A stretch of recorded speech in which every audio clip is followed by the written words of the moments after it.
بسم اللہ الرحمن الرحیم۔ قوم سبا کا سیلاب۔ سبا عرب کا ایک قبیلہ ہے۔ اس آبادی کی آب و ہوا اور زمین اتنی صاف اور اس قدر لطیف و پاکیزہ تھی کہ اس میں مچھر، نہ مکھی، نہ پشو، نہ خٹمل، نہ سانپ، نہ بچھو۔ موسم نہایت معتدل، نہ گرمی نہ سردی۔ یہاں کے باغات میں اس قدر پھل کثیر سے آتے تھے کہ جب کوئی شخص اس پر ٹوکرا لیے گزرتا تو بغیر ہاتھ لگائے قسم قسم کے پھلوں سے اس کا ٹوکرا بھر جایا کرتا تھا۔ غرض یہ قوم بڑی فارغ البالی خوشحالی میں امن و سکون، آرام و چین سے زندگی بسر کرتی، مگر نعمتوں کی کثرت اور خوشحالی نے اس قوم کو سرکش بنا دیا تھا۔ اللہ تعالیٰ نے اس قوم کو ہدایت کے لیے یکے بعد دیگرے 13 نبیوں کو بھیجا۔ اس قوم کو خدا کی نعمتیں یاد دلا دلا کر عذاب الہی سے ڈراتے رہے، مگر ان سرکشوں نے خدا کے مقدس نبیوں کو جھٹلا دیا۔ اس قوم کا سردار، جس کا نام حماد تھا،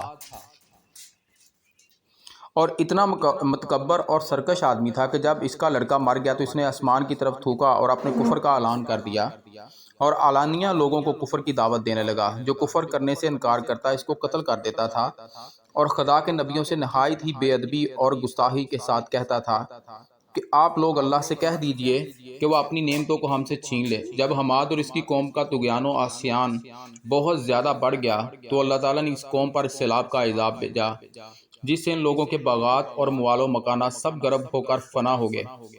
پوری بستی ریت کے تودوں میں دفن ہو گئی، اور اس طرح یہ قوم تباہ و برباد ہوگی کہ ان کی بربادی ملک عرب میں ضرب المثل بن گئی۔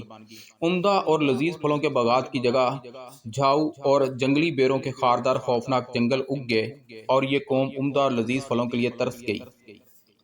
سیلاب کس طرح سے آیا؟ قوم سبا کی بستی کے کنارے پہاڑوں کے دامن میں باندھ باندھ کر ملکہ بلقیس نے 3 بڑے بڑے تالاب نیچے اوپر بنا دیے تھے۔ ایک چوہے نے خدا کے حکم سے بند کی دیوار میں سوراخ کر دیا، اور وہ بڑھتے بڑھتے بہت بڑا شگاف بن گیا، یہاں تک کہ بند کی دیوار ٹوٹ گئی اور ناگہاں سیلاب آ گیا۔